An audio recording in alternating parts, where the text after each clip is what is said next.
우리가 11월 첫 주일을 총력 전도주일로 선포하고 가고 있는 중인데, 여러분 어떻습니까? 전도합시다 그러면 머릿속에 딱 찾아 들어오는 생각이 어떤 생각이 몰려옵니까? 우리가 노력하자 하면서 광고 시간에도 말씀드린 것처럼, 또 지난 주일에도 말씀드렸죠. 하루에 한 번 한 사람에게, 한 영혼에게 위하여 기도하고 전도하자, 복음 전하자 그랬잖아요. 그러니까 우리가 전도하면 생각나는 게 뭐냐면 사람을 만나야 된다. 또 그 사람과의 관계를 형성해서 관계 전도라는 이야기를 하는데, 관계를 형성해서 라는 것. 그래서 그 사람을 하나님 앞으로 인도하는, 교회로 인도하는 이런 수평적 관계적 전도를 우리는 생각하고 말하게 됩니다. 그런데 이런 수평적인 관계를 통한 어떤 사람과의 관계, 그래서 사람을 주님께로 이끌어오는 이러한 전도를 생각하다 보면 자칫 전도에 열정은 있으나 그 열정이 식어지거나 때로는 포기하는 경우까지도 생기게 되어지는 걸 봅니다. 여러분 어떻습니까? 전도합시다 그러면 기쁜 마음으로 그래 맞아 전도해야지라는 마음이 여러분께 찾아옵니까? 아니면 전도 얘기만 들어도 왠지 주눅이 들고 마음이 부담스럽고 때로는 짜증이 나고 막 그러지는 않는가 모르겠습니다. 어느 쪽이신가요? 기쁜 쪽입니까? 부담스러운 쪽이십니까? 아마도 부담스러운 쪽이 많을 겁니다. 왜? 사람을 끌어와야 된다는 그러한 생각 때문에 그렇습니다. 오늘 이 시간에는 바로 이와 같은 전도의 부담, 그런 수평적 전도의 생각들에 대한 고정적인 관념들을 깨어버리는 시간이 되어질 수 있기를 바랍니다. 여러분, 전도에 대한 여러분들의 올바른 인식이 새로워져야 되는데, 전도는 내가 누군가의 어떤 사람과의 관계를 형성하며 그 사람을 하나님께로 이끌어 오는 것이 전도이지만, 그러나 그 전도 이전에 먼저 내가 하나님과의 수직적 관계가 바르게 서야만 전도가 되어지고 전도가 기뻐지는 거예요. 무슨 말이냐 하면, 하나님과 나와의 관계가 먼저 바르게 세워져야 복음이라는 걸 통하여 내가 먼저 복음으로 새 사람이 되고, 그래서 하나님께로 가까이 나아가는 길이 열렸고, 예수 그리스도의 십자가 은혜와 사랑에 감사와 감격하는 마음이 내게 있어야, 그 마음을 가지고 나아갈 때 이 전도는 기뻐지는 거예요. 이걸 여러분들이 항상 마음에 간직할 수 있기를 바랍니다. 그런데 전도가 어려워진다라고 하는 것은, 그래서 전도에 대한 포기를 한다라고 하는 것은 다른 의미에서 생각해 보면 하나님과의 수직적 관계가 잘못되어 있기 때문이라고 생각할 수도 있다는 거예요. 나와 하나님과의 관계가 흔들리니까 전도가 어려워지는 거다 그 말이에요. 그래서 마태복음 10장에서도 예수께서 5절 이하의 말씀에서 제자들에게 복음을 들고 나아가서 복음을 전함에 있어서 그들을 제자들을 보내시면서 예수님께서 하신 말씀이 5절 이하에 쭉 기록이 되어 있는데, 거기 보면 핵심적인 내용은 그것입니다. 우리가 전도할 때 예수님이 가르쳐 주신 전도의 목적, 전도의 방향, 전도의 방법 등을 종합해서 생각해 보면 전도에 대한 하나님의 뜻이 무엇이냐, 전도를 우리가 해야 되는데 내가 전도를 할 때 내가 전도하는 나에게 원하는 하나님의 뜻이 무엇이냐를 알아야 하고, 먼저 그 다음 내가 전도를 함으로 인하여 발생되어지는 일들, 그 일이 무엇이냐, 내가 전도를 함으로 인하여 발생되어지는 이 일들을 생각해야 되는데 두 가지예요. 그게 전도의 가치가 되어지는 것이고, 그 전도로 인한 우리에게 임하는 하나님의 축복이기도 한 건데, 이 전도를 여러분들 할 때 하나님의 뜻이라는 이 사실을, 명제를 놓고 그 다음이 무엇이냐 하면, 내가 전도를 할 때 이 전도는 하나님의 가장 기뻐하는 일이라는 거. 아멘 좀 되세요? 내가 전도를 할 때 전도하는 여러분의 그 전도하는 모습을 보시고 전도하는 그 행위를 보시고 하나님이 기뻐한다는 거예요. 그러니까 이것이 전도의 가치 중에 제1번입니다. 그리고 또 전도를 통하여 한 영혼이 살아난다는 거예요. 죽은 영혼이 다시 살아나게 된다는 거예요. 이게 전도의 가치입니다. 그러니까 여러분들이 내가 전도를 함으로 첫째는 하나님의 기쁨, 둘째는 한 영혼을 살리는 일, 이것이 여러분 우리의 전도의 어떤 방향성이고 목적이 되어야 하는 거예요. 그러면 전도가 힘들다고 포기하지 않고 또 전도를 할 때 괴롭고 두렵고 답답한 게 아니라 기쁘고 행복해지는 거예요. 오늘 여러분들이 이 전도에 대한 하나님과 나와의 관계 속에서 전도를 찾을 수 있기를 바랍니다.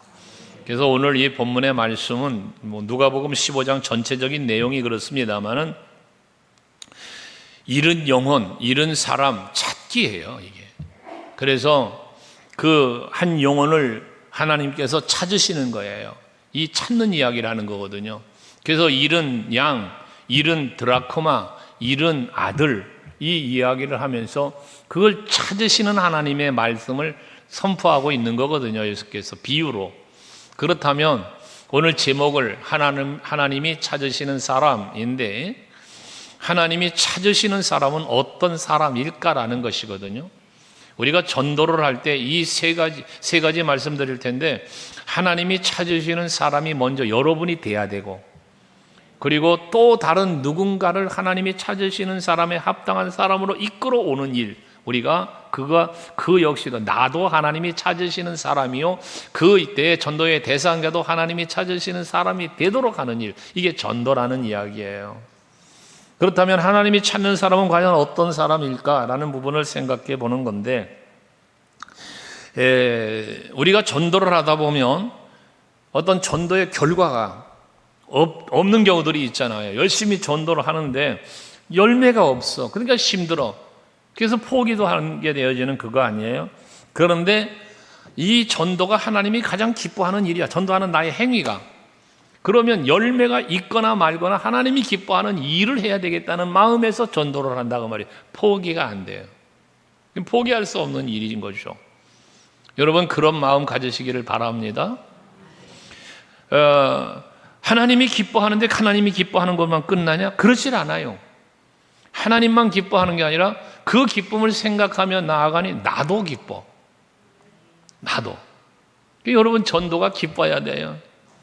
그러니까 그 무더운 여름에 땀을 뻘뻘 흘리며 전도하고 빵을 굽고 나눠주고 비가 쏟아져도 바람이 불어도 전도하는 이유가 바로 그런 거죠. 목사님 머리 다 젖었어요. 망가졌어요. 비 다 옷 다 버렸어요. 그러면서도 웃어. 이게 전도예요. 여러분 그 마음 중심에 뭐가 있기 때문에? 기쁨이 있기 때문에. 왜 기뻐? 하나님이 기뻐하실 걸 생각하니 기뻐요. 그렇죠? 여러분 참 우리가 비유적인 겁니다만, 어머니가 음식을 막 만들어서 식구들 앞에 딱 내놓잖아. 가족들 앞에, 남편과 자식들 앞에. 맛있게 먹는 것만 보면 기뻐.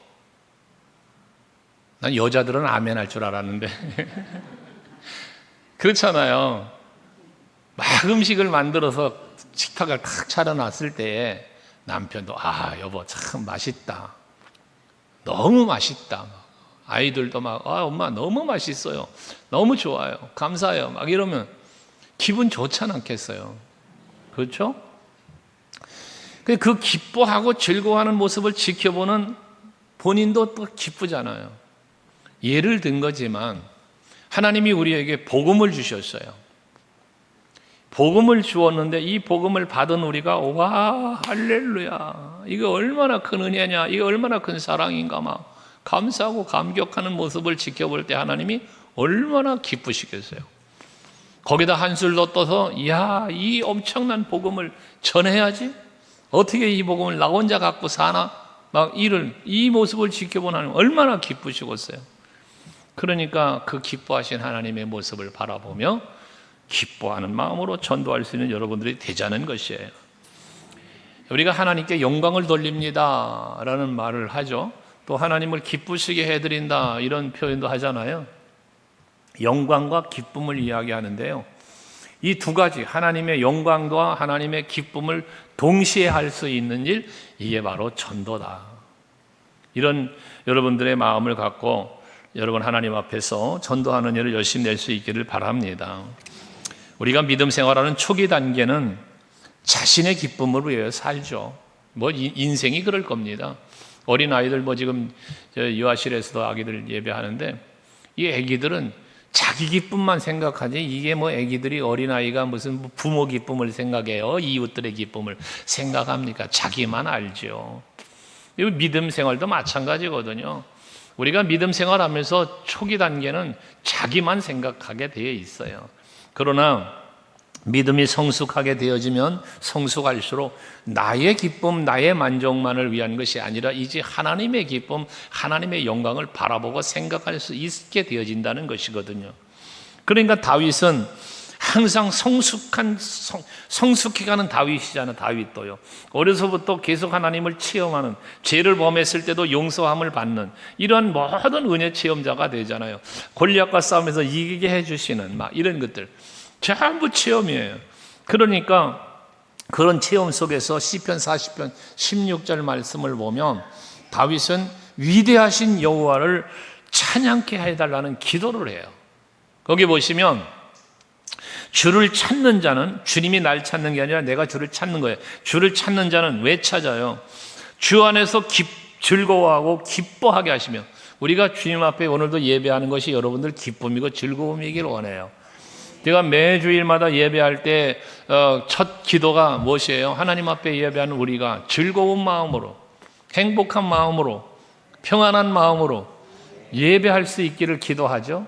왜? 이 마음은 하나님이 우리에게 주시는 마음이거든요. 그 마음으로 예배할 때 신령과 진정함의 예배를 드릴 수도 있는 거고요.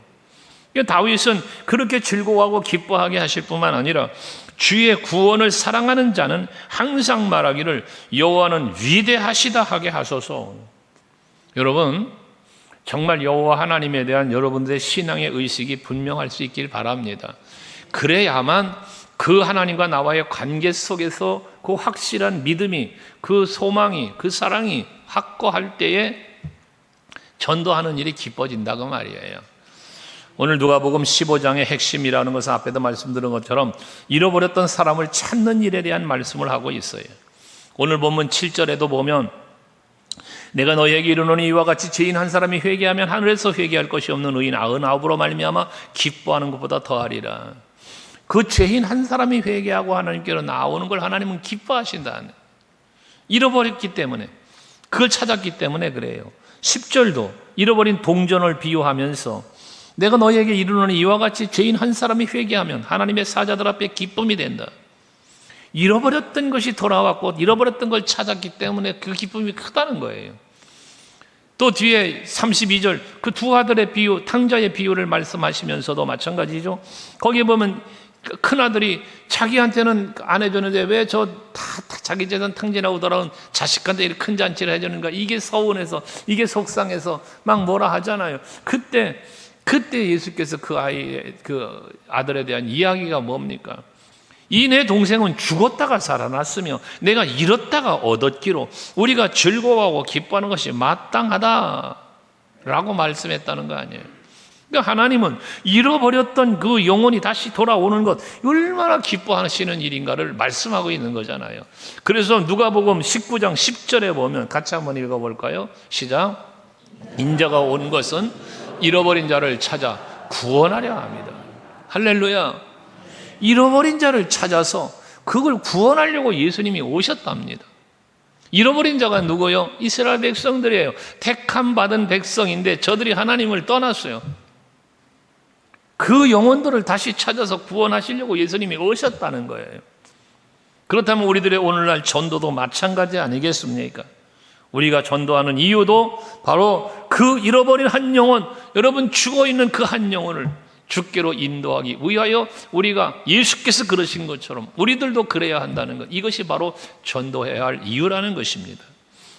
이러한 전제적인 하나님과 우리와의 관계 속에서의 일을 생각하면서, 그렇다면 구체적으로 하나님이 우리를 찾는데 누구를 찾느냐라는 것이죠. 제일 먼저 우리가 생각할 것은 복음을 듣고 그 복음을 깨닫고 주님께로 돌아오는 사람. 하나님은 이 사람을 기쁘게 맞이해 주시고 그러한 사람을 찾으시는 거예요. 그러면 복음이 뭐예요? 예수. 복음이 뭐예요? 십자가. 이 예수의 십자가를 듣고 그 복음을 듣고 깨닫는 거예요. 아, 예수님이 십자가 지신 건 나의 죄 때문이구나. 그 죄로 인하여 죽었던, 허물과 죄로 죽었던 나를 살리시기 위하여 예수께서 이 십자가를 지셨구나. 이게 복음이잖아요. 그러니 와, 그 은혜가 얼마나 고마워요. 그러니까 내가 이제는 죄로부터 떠나 이 죄를 회개하고 하나님께로 돌아가자, 예수께로 돌아가자. 이러한 마음을 갖는 자를 하나님은 찾으신다는 거거든요. 그런데 보세요. 오늘 본문에도 1절과 2절에 나오지만 예수님을 찾아오고 예수님 앞에 나오는 자들은 두 무리로 나누어져요. 두 그룹으로 나누어지는데 한 그룹은 1절이에요. 거기 보면 모든 세리와 죄인들이 말씀을 들으러 가까이 나아오니 그래요. 예수님이 계신 곳에 세리와 죄인들이 모여 있어요. 이 세리와 죄인들은 누굽니까? 여러분, 세리는 당시에 로마의 속국으로 이스라엘이 로마의 지배를 받는 나라였잖아요. 그러다 보니까 이들이 로마에 세금을 바쳐요. 이 세금을 바치는데 그 세금 바치는 일이 기쁜 일은 아니잖아요. 이런데 이 세금을 거두어들이는 사람들이 세리예요. 로마의 앞잡이로 그 일을 앞장서서 그 세금을 거둬들여서 이걸 로마로 보내는 일을 하니 백성들을 쥐어짜내는 이런 일을 한 사람들이잖아요. 그러니까 백성들의 입장에서는 이 세리는 싫은 자예요. 죄인이에요. 그들이 볼 때는. 이들이 그런데 지금 예수 앞에 와 있단 말이에요. 이들은 주님의 은혜가 필요한 사람들이에요. 예수님의 사랑이 절대적으로 필요한 사람들이에요. 그러니 그런 마음으로 예수님을 찾아와 있는 사람들이거든요. 얼마나 은혜를 사모하겠어요. 말씀을 들으러 가까이 왔다잖아요. 가까이. 근데 2절은 뭐라고 말합니까? 바리새인과 서기관들이 수군거려 이르되, 지금 세리와 죄인들은 예수님께 가까이 와서 이 복음을 듣는단 말이에요. 근데 세리와 이 바리새인들은 수군거려, 예수님의 말씀에 관계가 없어요. 지금 자기들의 관점에서 예수를 바라보고 되어지는 일을 바라보면서 수군거렸다는 거예요. 뭐라고? 그들이 수군거린 내용이죠. 이 사람이 죄인을 영접하고 음식을 같이 먹는다 하더라라고 말씀하고 있습니다. 당시에 경건한 이스라엘, 경건한 유대인들의 입장으로 바라볼 때는 죄인과 세리와 같은 사람들과 같은 자리에서 밥을 먹는다는 이 행위는 결코 용납되지 않아서 불경건하게 보았어요. 바리새인에게 이런 것은 불명예스럽고 수치스러운 일이에요. 그런데 예수님이 그런 모습을 보이시니까 이들의 생각 속엔 뭐예요? 저 예수 없애버려야 되겠어. 저 예수. 저들을 따르고 지금 백성들의 마음을 빼앗아가는 저 예수 죽여버려야 되겠어 라는 생각을 갖게 해준 거잖아요. 그러니까 그들은 스스로 거룩하다고 생각하는 사람들의 입장에서 죄인과 함께 식사하는 일을 하고 있는 예수를 볼 때 용납이 안 됐다는 거예요. 그러다 보니까 예수님과 적대감을 갖죠. 그리고 예수님께 따져 묻잖아요. 예수님께서는 그렇게 따지고 덤벼드는 그러한 바리새인들에게, 서기관들에게, 유대인들에게 예수님은 무슨 말씀을 하셨습니까? 누가복음 앞에 5장에서 보면 31절과 32절에 그런 마음을 품고 있는 바리새인들을 향하여 예수님 하시는 말씀 아닙니까? 건강한 자에게는 의사가 쓸데없다. 병든 자에게 의사는 필요하다는 얘기예요. 그러시면서 32절 같이 읽어봅시다. 시작. 내가 의인을 부르러 온 것이 아니요 죄인을 불러 회개시키러 왔노라. 할렐루야. 예수님이 오신 것은 의인을 부르러 온 게 아니라는 거예요. 죄인을 불러서 회개시키려고 왔다는 거예요. 그러니까 죄 때문에 오신 예수라는 거예요. 그런데 로마서 기록에 보면 뭐라 합니까? 의인은 없나니 하나도 없다. 저와 여러분도 죄인이었잖아요. 그러니까 우리를 위하여 오신 거야, 예수는. 뭐 하라고? 회개시키려고. 그래서 예수께로 돌아오게 하시려고. 그러니까 결과적으로 무엇을 말합니까? 이 예수로 그리스도로 말미암아 구원받고 회개하여 예수께로 돌아오는, 예수는 복음이라 그랬잖아. 십자가가 복음이라 그랬잖아요.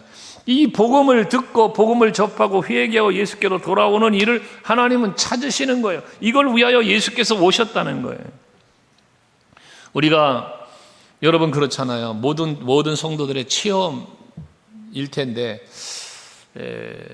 우리가 복음을 듣고 예수를 알고 그 십자가 사랑을 아는, 깨닫게 될 때 어떻게 됐어요? 여러분, 그 예수의 사랑을 깨닫게 될 때 여러분들에게 찾아왔던 것, 감격의 눈물,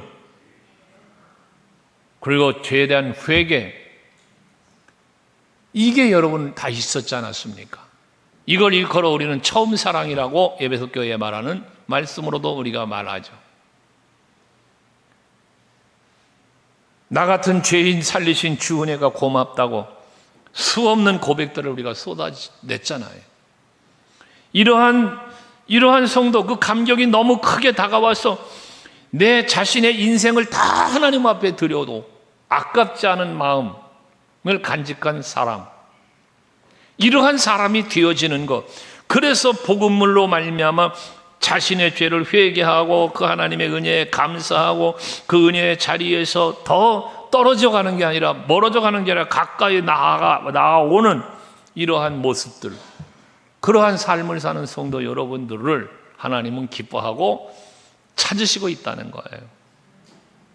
오늘도 여러분들이 말씀 앞에서 다시 한번 여러분 스스로를 성찰하면서 하나님 앞에 부족하고 연약했던 모습들을 회개하고 하나님께로 더 가까이 나아가는 삶을 살고자 힘쓰는 여러분들이 될 때에 하나님은 그러한 여러분의 모습을 보시고 기뻐하시면서, 왜? 내가 그런 사람을 찾고 있었어. 하나님이 그런 사람을 찾고 있었는데 여러분이 그런 모습으로 하나님 앞에 나왔어요. 예배해요. 얼마나 기뻐하시겠어요. 우리가 그런 성도가 되어야 한다는 거예요. 그래서 이렇게 복음을 듣고 예수 십자가의 은혜와 사랑을 힘입어 예수께로 나오는 자를 하나님이 기쁘게 받으시고 찾으신다고 했는데, 그렇게 나온 다음 우리가 해야 될 일은 뭐냐? 하나님 앞에 신령과 진정함으로 예배하여야 되는 거예요. 그래서 하나님이 찾는 두 번째 사람은 하나님 앞에 신령과 진정으로 예배하는 자를 찾으시는 거예요. 요한복음 4장 말씀에 보면 우리가 주일 예배 시간마다 우리가 묵상하는 말씀 아닙니까? 하나님은 영이시니 예배하는 자가 영과 진리로 예배를 할지라. 이게 하나님이 찾으시는 사람이에요. 그러니까 우리가 하나님 앞에 구원받았고 하나님 앞에 복음으로 말미암아 예수께로 가까이 나오는 자가 됐으면 그 다음 단계는 뭐 하는 사람이 되어야 되냐? 예배자가 되어야 된다는 것이에요. 여러분, 다윗은 하나님의 놀라운 은혜를 체험한 사람이죠. 또 죄를 범했어요. 악을 행했어요. 그런데도 용서받았다고 하는 엄청난 은혜를 받은 사람이 다윗 아닙니까? 그러니까 다윗은 그러한 하나님의 은혜를 체험했기 때문에 진정한 예배자가 되기 위하여 얼마나 애썼으며 하나님 앞에서 그가 바르게 살기 위해 얼마나 힘썼는지가 성경의 기록상에 많은 내용들이 기록되어 있잖아요. 수많은 시편들이 그의 고백 속에 이루어지고 있지 않습니까? 그렇다면 여러분 생각해 볼 때 다윗이 받은 하나님의 은혜와 내가 받은 하나님의 은혜, 여러분 저울질을 해보면 누구 은혜가 더 커요? 다윗이 나보다 더 많이 은혜 받았어요? 다윗이 더 많이 사랑받았어요? 나는 어떻게 돼요? 나와 다윗의 저울을 놓고 볼 때 누가 더 큰 은혜 받았고 누가 더 큰 사랑을 받았을까요? 우리의 의식 속에, 우리의 고백 속에는 내가 가장 큰 은혜를, 내가 가장 큰 사랑을 받았다라고 고백할 수 있는 여러분들이 되어야 된다는 거죠. 이게 하나님의 그 은혜에 대한 가치, 복음에 대한 가치, 우리 구원에 대한 가치에 대한 올바른 인식이 있는 성도가 갖는 생각인 거예요. 그런데 다른 사람은 많은 은혜를 받았고 많은 사랑을 받았는데 왜 나는 더 못 받은 것 같고 안 받은 것 같고, 그런 생각을 하는 경우들이 있다는 거죠. 왜? 기준이 어디 있기 때문에, 세상의 육체에 있기 때문에 그래요. 남들은 빌딩도 갖고 있고 넓은 주택도 살고 있는데 나는 이게 뭐야? 그러니까 나는 은혜를 덜 받은 것 같아. 나는 복을 덜 받은 것 같은 거예요. 세상적인 기준으로기 때문에 그런 거예요. 그러나 여러분, 아니죠. 이 세상에 생명보다 귀한 게 어디 있습니까? 여러분 한번 생각해 보세요. 순간과 영혼을 어떤 것으로 바꾸실래요? 오늘 하루, 여러분 오늘 하루를 고생하면 올 1년을 행복하게 살 수 있다면 여러분 하루를 달갑게 고생할 수 있지 않나요? 내가 1년만 고생하면 20년을 평안하게 살 수 있다면 여러분 1년 이를 악물고 고난 견딜 수 있지 않을까요? 이 세상 사는 동안 100세 시대라고 말을 하지만 내가 100세를 고생하면 영원히 보장된다면 100세 고생할 수 있는 거 아니에요? 근데 우리의 생각은 어디에 매여 있냐? 세상에 매여 있단 말이에요. 육체에 매여 있어. 세상 것에 매여 산단 말이에요. 그러니 기쁨이 없어. 그러니 하나님께 감사가 없어. 내 죽은 영혼을 살려 영생을 내게 주셨는데. 그러니까 여러분 복음에 대한 올바른 비유를 가지고 하나님 앞에 예배할 수 있는 여러분이 되셔야 된다는 거예요. 성전 미문 앞에서 구걸하던 사람이 베드로를 통하여 예수의 사랑을 예수의 이름의 권세의 체험자가 되잖아요. 구걸하던 그가 어떻게 성전 안으로 뛰어 들어가 하나님께 찬송하며 이런 변화죠, 변화. 오늘 예배하는 여러분 모두 다 이 하나님의 엄청난 은혜를 받으신 분들이에요. 그 은혜에 감사하며 감격할 수 있는 여러분 될 수 있기를 바랍니다. 15절이란다. 11절 이하에 그 탕자의 비유가 나오지 않습니까? 그 탕자의 비유 중에 보면은 마지막 부분에 22절, 몇 절이에요? 거기 보면 아버지가 아들이 돌아오는데 아버지가 거리가 멀어, 상거가 먼데, 거리가 먼데 어떻게 아들을 알아보고 달려갔다고 했잖아요. 달려갔다. 그리고 가서 그를 품에 안고 입을 맞추며 그 아들을 맞이해주는 아버지의 모습을 성경에서 말씀하고 있지 않습니까? 20절 이하의 말씀에서. 여기서 달려갔다는 것, 여러분 유태인이 그 옷을 입고 달려간다는 자체가 사람들 앞에 부끄러운 짓이에요. 다른 박자 친다는 게. 그런데도 불구하고 달려가요. 그리고 그 아들, 더러운 그 아들을 부둥켜 안고 입을 맞추고, 이 행위는 무엇을 말하는 겁니까? 아버지가 그 아들을 얼마만큼 기다렸는지를 보여주는 말씀이고, 아버지가 그 아들을 자기의 명예가 따람이 떨어질지라도 남들이 비아냥거릴지 몰라도 나는 이 아들로 만족한 거야. 돌아오는 이 아들로 기쁜 거예요. 입을 맞췄다는 것은 완전한 회복이에요. 완전한 회복. 여러분, 저와 여러분 모두가 다 예수 그리스도의 십자가라고 하는 엄청난 은혜로, 그분은 보좌에 계셔야 하는 분이야. 거룩하신 분이야. 그런데 그 높은 보좌를 버리고 이 땅으로 내려오셔가지고 저와 여러분을 구원해 주시려고 십자가 고난도 감당하시면서 하늘에 있는 영을 불러내려서 자기를 해하려고 하는 사람 멸할 수 있는 권세도 있어요. 그런 힘이 있어요. 그럼에도 그러지 않고 십자가를 지신 예수요. 침뱉음을 나가고 멸시와 천대를 당하면서도 그 모든 것들을 다 감당하셨던 이유, 저와 여러분을 살리시려고라는 거잖아요. 그러니까 요한복음 1장 12절에 말하지만 우리가 예수를 영접하고 예수를 믿는 사람에게는 하나님의 자녀가 되는 권세를 주셨대요. 이거 완전 회복이잖아요. 완전 회복. 이런 은혜를 받은 우리가 이제 하나님의 자녀로서 어떻게 돼요?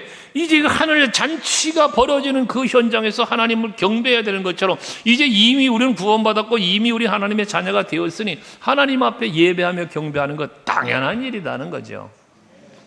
하나님은 그걸 우리에게 요구하시는 거예요. 그래서 히브리서 12장 2절 말씀 같이 한번 읽어볼래요? 같이 읽습니다. 시작.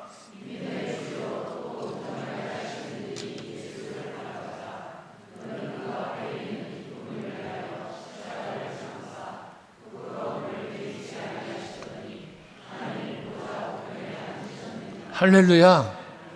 우리는 믿음의 주요, 우리를 온전하게 하시는 예수, 그분을 바라봐야 되는 이유, 그분이 십자가의 고난을 당하셨지만 그거로 끝난 게 아니라 보좌 우편에 가서 계신 예수란 말이지. 그러니까 내가 그 예수를 바라보며 그 예수를 따라가면 내가 머무르고 내가 가서 거할 곳이 어디가 돼? 하나님 보좌 앞이 된다는 거예요.